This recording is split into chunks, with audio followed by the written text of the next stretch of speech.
ভাজার জন্য তেল দিয়ে দিচ্ছি, তারপর আলুটা দিয়ে দেবো।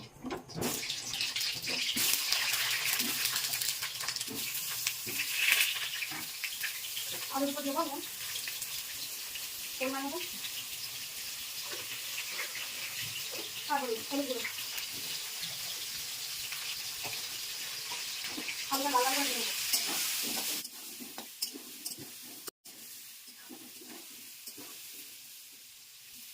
এটাকে আলু দিয়ে দেবো।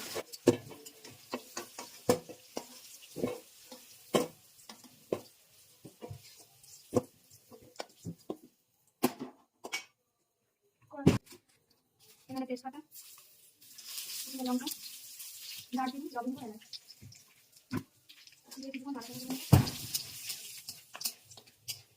তারপরে দিয়ে দেবো পেঁয়াজ,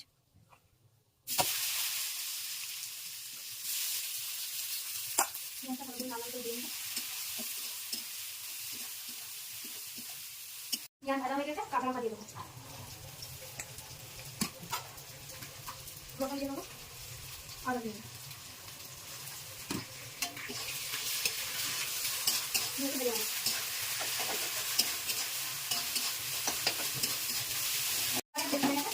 মাছটা দিয়ে দেবো।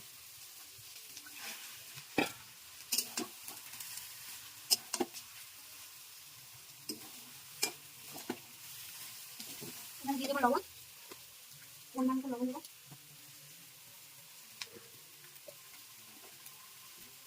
হলুদ গুঁড়ো,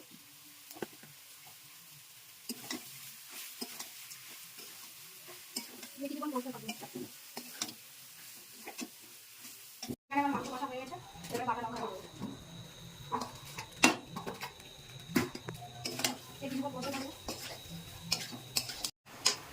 এবার জল দিয়ে দেবো,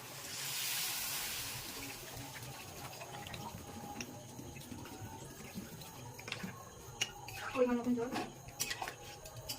ফুটে গেছে, এবার আমগুলো দিয়ে দেবো।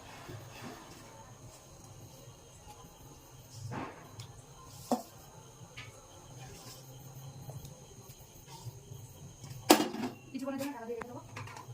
হ্যাঁ, আলু সিদ্ধ হয়ে গেছে, ঝোলটা কমে এসেছে। এখানে আমি সানরাইজের জিরে গুঁড়ো ব্যবহার করবো। এখানে সানরাইজের মিট মশলা পরিমাণ মতো দিয়ে দেবো।